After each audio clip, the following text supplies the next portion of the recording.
The Girl in the Mirror, a horror story that will haunt you. I've got a short, but seriously disturbing story for you tonight. It's a true one, and trust me, it's going to stick with you long after you hear it. So grab your blanket, turn off the lights, and listen closely. I never believed in ghosts, not until that night. It was an ordinary Tuesday, or at least it should have been. I was just a kid 12 years old, living in an old house on the edge of town. Nothing special about it, except for one thing, the old, full-length mirror in the hallway. It had been there since we moved in, and no one had ever said much about it. It was just there. One evening, my parents went out to dinner, and I was home alone. It was the perfect night to binge-watch horror movies. I just finished watching the third film when I noticed something strange.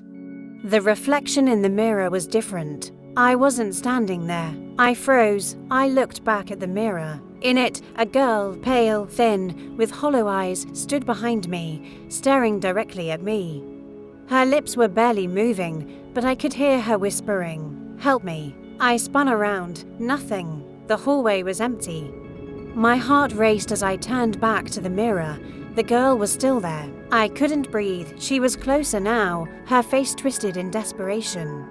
"Help me," she whispered again. "Please, help me." I backed away, terrified, but the girl's reflection stayed, following me, never leaving the mirror. I wanted to scream, but I was frozen. I don't know how long I stood there, staring at her, but then something happened. The girl in the mirror smiled.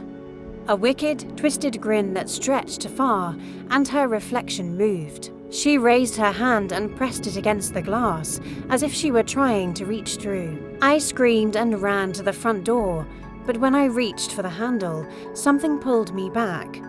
The mirror, I felt a cold hand on my shoulder, and I turned, but there was no one there. I looked back at the mirror, and the girl was no longer standing.